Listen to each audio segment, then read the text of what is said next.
नमस्कार. तर हा व्हिडिओ मीन राशीच्या लोकांसाठी आहे. गेली 4 वर्ष तुम्हाला शनीची 7.5 सुरू आहे आणि अजून 3.5 वर्ष ती सुरू असणार आहे 2029 पर्यंत. तर या व्हिडिओमध्ये आपण गुरुचं गोचर त्याचबरोबर 7.5 याचे मिश्र परिणाम, काय सकारात्मक गोष्टी घडतील आणि कोणत्या नकारात्मक गोष्टी तुम्हाला अनुभवायला मिळतील हे आपण या व्हिडिओमध्ये बघणार आहोत. तर सुरुवात करूया उपायांपासून. सगळ्यात पहिला उपाय तुम्हाला करायचा आहे गुरुसाठी, कारण गुरु तुमच्या पंचम भावामध्ये येत आहेत, जिथून आपण शिक्षण, आपली मुलं किंवा प्रेम संबंध या गोष्टी पाहत असतो. त्याचबरोबर हे घर तुमचं पूर्वकर्माचंही घर आहे. त्याचबरोबर पंचम भावाला लक्ष्मी स्थान म्हणूनही ओळखलं जातं. हेच घर तुमचं पूर्वकर्माचंही घर आहे. त्यामुळे या स्थानाचा संबंध थेट तुमच्या विचार, भावना आणि निर्णयांशी येतो. त्यामुळे सगळ्यात पहिला उपाय तुम्हाला करायचा आहे, पुढील 1 वर्षभरात जेव्हा पण कधी तुम्हाला अस्वस्थ वाटेल तेव्हा तुम्ही अंघोळीच्या पाण्यामध्ये 1 चिमूटभर हळद किंवा चिमूटभर मीठ टाका. तुम्हाला नक्की फरक जाणवेल. त्याचबरोबर अजून एक उपाय तुम्हाला करायचा आहे. जर तुमच्या घरात एखादं पुस्तक अर्धवट वाचलेलं असेल तर ते वाचून पूर्ण करा. तुम्हाला ऐकायला थोडंसं विचित्र वाटेल, पण पंचमस्थानी गुरु हा अपूर्ण ज्ञान, अर्धवट योजना किंवा अर्धवट सोडलेल्या गोष्टी पुन्हा पूर्ण करायला लावतो. त्याच्यानंतरचा उपाय आहे, महिन्यातून एकदा तरी लहान मुलांच्या शिक्षणासाठी जर तुम्हाला काही मदत करता आली तर ती नक्की करा. म्हणजे शाळेत जाणाऱ्या मुलांसाठी तुम्ही वही, पुस्तक, पेन असं शाळेच्या लागणाऱ्या कुठल्याही गोष्टीचं तुम्ही दान किंवा मदत त्यांना करू शकता. कारण पंचम स्थान हे केवळ संततीचं स्थान नाही आहे, तर ते ज्ञान आणि पुण्यसंचयाचंही स्थान आहे. तर मीन राशीच्या लोकांबद्दल थोडं बोलूया. मीन राशीचे लोक जगाला दिसतात त्यापेक्षा खूप वेगळे असतात. हे लोक अनेकदा आयुष्य जगत असतात, एक बाहेरचं आणि एक पूर्णपणे मनामध्ये चालणारं. समोरून हसत असतात पण आतून मात्र हजारो प्रश्नांशी ते झुंज देत असतात. आणि म्हणूनच 7.5चा परिणाम मीन राशीवर इतर अनेक राशींपेक्षा जास्त मानसिक पातळीवर दिसतोय. गेल्या काही काळात तुम्हाला असं जाणवलं असेल की लोकांमध्ये असून पण तुम्ही एकटे आहात. आपल्यासाठी आपण ज्या लोकांसाठी धावलो तेच लोक गरजेच्या वेळी मात्र तुम्हाला दिसले नसतील. आणि आता त्याच काळात गुरु पंचमस्थानी प्रवेश करत आहेत. आणि जसं मी सांगितलं, पंचमस्थानातून आपण बुद्धी, संतती, प्रेम, निर्णय क्षमता, पूर्वपुण्य आणि मनातून निर्माण होणाऱ्या प्रत्येक कल्पनेचं स्थान म्हणून पुढचं 1 वर्ष मीन राशीसाठी फक्त बदल नाही तर विचार बदलण्याचं वर्ष असणार आहे. आता इथे एक विशेष गोष्ट काय घडणार आहे, तर गुरु पंचमस्थानी आहेत पण राहूची त्यांच्यावर नजर असणार आहे. आणि ही गोष्ट खूप महत्त्वाची आहे, कारण गुरु हा सत्य दाखवणारा ग्रह आहे पण राहू भ्रम निर्माण करतो. एक ग्रह म्हणतोय की तुम्ही वास्तव किंवा रियालिटी बघा आणि त्याच ठिकाणी राहू दुसरा ग्रह म्हणतोय की स्वप्न बघा. म्हणून काही मीन राशीच्या लोकांना पुढच्या काळात अशी परिस्थिती येऊ शकते की जिथे एखादी गोष्ट खूप चांगली वाटेल पण प्रत्यक्षात बघायला गेलं तर ती तितकी चांगली नसेल. एखादी व्यक्ती खूप तिच्यावरती तुम्ही विश्वास ठेवाल, तुम्हाला ती खूप विश्वासू वाटेल पण नंतर तिचा वेगळाच चेहरा तुम्हाला दिसेल.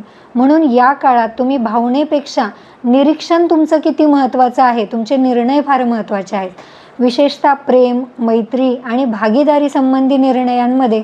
म्हणूनच या काळामध्ये भावनेपेक्षा जास्त तुमची निर्णय क्षमता तपासली जाणार आहे, एवढं लक्षात ठेवा. तर इथे तुम्ही बाजूला बघू शकता, मी मीन राशीच्या लोकांसाठी कुंडली दिलेली आहे. इथे जी बाणांची दिशा दाखवलेली आहे ती प्रत्येक बाणांची दिशा हे दाखवते की गुरुची दृष्टी कोणत्या स्थानावर पडणार आहे आणि त्या गुरुच्या दृष्टीचे काय सकारात्मक आणि नकारात्मक परिणाम तुम्हाला अनुभवायला मिळतील. तर इथे तुम्ही बघू शकता, गुरुची 5वी दृष्टी पडत आहे तुमच्या भाग्यस्थानावरती. भाग्यस्थानातून आपण काय बघतो तर धर्म, वडील, गुरु, लॉंग ट्रॅव्हल किंवा तीर्थस्थानांना किंवा इथून आपण उच्च शिक्षणही बघतो. तर गुरुची 5वी दृष्टी इथे पडल्याने तुम्हाला हे जाणवेल की तुम्हाला जे काही मिळणार आहे ते फक्त नशिबामुळे मिळणार नाही आहे, तर पूर्वी केलेल्या चांगल्या कर्मांमुळे मिळणार आहे. म्हणूनच अचानक तुम्हाला योग्य व्यक्ती भेटेल, योग्य मार्गदर्शन मिळेल, धार्मिक किंवा आध्यात्मिक अनुभव येईल, असं काही घडू शकतं. पण राहूचा प्रभाव असल्यामुळे खोटे गुरु, खोटी आश्वासनं या गोष्टींपासून तुम्हाला सावध राहावं लागेल. आता याच्यानंतर आपण बघणार आहोत गुरुची 7वी दृष्टी. गुरुची 7वी दृष्टी कुठे पडत आहे बघा, तुमच्या लाभस्थानावर. आता हे स्थान आहे ते तुमच्या इच्छा पूर्ण करणारं आहे, किंवा मोठ्या ओळखी किंवा मोठा भाऊ, त्याचबरोबर सोशल मीडिया, मित्रमैत्रीण, तुमचं सोशल सर्कल. इथे अनेकांना नवीन मंडळी भेटतील, पण एक लक्षात ठेवा, सगळेच टाळ्या वाजवणारे लोक तुमच्या प्रगतीने आनंदी होत नसतात. काही लोक तुमच्या जवळ येतील, पण त्यांचा हेतू थोडासा वेगळा असू शकतो. म्हणूनच या काळात मित्र वाढवण्यापेक्षा योग्य मित्र ओळखायला शिका, योग्य लोक ओळखायला शिका. आणि त्याच्यानंतरची सर्वात महत्त्वाची दृष्टी म्हणजे गुरुची 9वी दृष्टी, जी तुमच्या थेट लग्नस्थानावरती पडत आहे. म्हणजे तुमच्यावर, तुमच्या विचारांवरती, तुमच्या व्यक्तिमत्वावरती.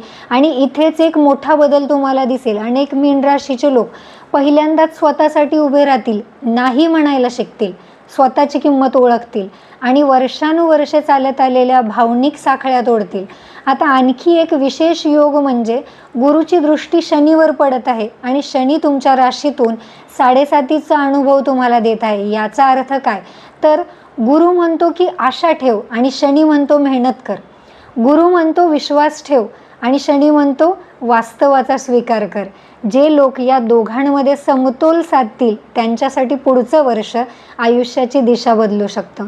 पण जे फक्त स्वप्न पाहतील आणि कृती मात्र काहीच करणार नाहीत, त्यांना मात्र निराशा येऊ शकते. म्हणून मीन राशीच्या सगळ्या लोकांसाठी हा काळ काही चमत्काराची वाट बघण्याचा नाही आहे, तर स्वतःच्या आयुष्याचा सूत्रधार बनण्याचा आहे. कारण 7.5 तुम्हाला कमकुवत करण्यासाठी आलेलीच नाही, ती तुमच्या भावनांना परिपक्व करण्यासाठी आलेली आहे. आणि गुरु पंचम स्थानी येऊन तुम्हाला हे सांगत आहेत की स्वतःवरती विश्वास ठेवण्याची वेळ आलेली आहे.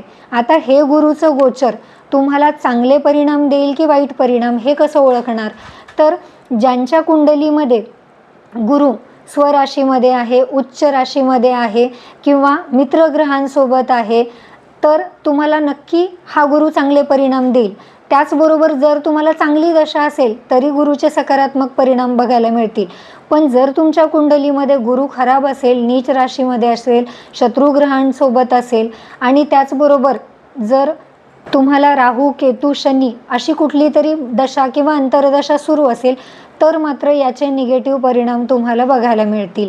तर 7.5 सुरू आहे म्हणून तुम्ही काय विशेष उपाय कराल किंवा काय काळजी घ्याल, तर शनी आपले पाय दाखवतात, शक्य तितके तुमचे पाय चालत राहू द्या आणि ते फक्त कामासाठी चालू नये, तर स्वतःसाठी थोडासा वेळ काढा आणि पाय चालत ठेवा. तुम्हाला नक्की फरक दिसेल, शनी ठीक होतो. त्याच्यानंतर ॲक्च्युली याच्या पाठीमागे सायन्स आहे. चालण्याने तुम्हाला हॅपी हॉर्मोन्स मिळतात, आपोआपच तुम्ही आनंदी राहायला लागता. याच्यानंतर दुसरी गोष्ट म्हणजे आपल्या कर्माने कुणालाही त्रास होणार नाही याची नक्की काळजी घ्या, कारण शनी फक्त कर्मांचंच फळ देतो. जर तुमचे कर्म चांगले असतील तर फळ चांगलंच मिळणार आहे, कर्म खराब असतील तर वाईट फळ मिळणार आहे. इतकं सिंपल आहे हे. शनीचं आई, वृद्ध व्यक्ती, अंध व्यक्ती, कामगार या वर्गावरती थोडंसं जास्तच प्रेम आहे. त्यामुळे प्रयत्न करा की अशा लोकांना तुम्ही आनंदी ठेवू शकाल. त्याचबरोबर तुम्ही दशरथकृत शनी स्तोत्र रोज वाचू शकता. सुंदरकांडचा पाठ नक्की करा, 7.5मध्ये फरक पडतो. ज्यांना शक्य असेल त्यांनी 7मुखी रुद्राक्ष पण नक्की घाला. जर तुम्हाला तुमच्या कुंडलीमध्ये बघायचं असेल की शनी कसा आहे किंवा गुरु कसा आहे, त्याचबरोबर तुम्हाला कोणती दशा सुरू आहे, राहूचा तुम्हाला किती दिवस अजून त्रास होणार आहे, तुमच्या कष्टाचं फळ तुम्हाला नक्की किती दिवसात मिळेल, तर तुम्हाला तुमच्या कुंडलीचं संपूर्ण विश्लेषण करून घ्यावं लागेल. जर तुम्हाला तुमच्या कुंडलीचं संपूर्ण विश्लेषण करून हवं असेल तर इथे स्क्रीनवरती दिलेल्या नंबरवरती फक्त व्हॉट्सअप मेसेज करा. तुमचं नाव, जन्मतारीख, जन्मवेळ आणि जन्मठिकाण तुम्हाला तुमची कुंडली बघून झाल्यानंतर मेसेज नक्की येईल. व्हिडिओ आवडला असेल तर लाईक आणि कमेंट नक्की करा. बेल आयकन प्रेस करा, म्हणजे इथून पुढेही तुमच्या राशीसाठी येणारा प्रत्येक व्हिडिओ तुम्हाला लगेच पाहता येईल. हा व्हिडिओ शेवटपर्यंत पाहिल्याबद्दल खूप खूप धन्यवाद.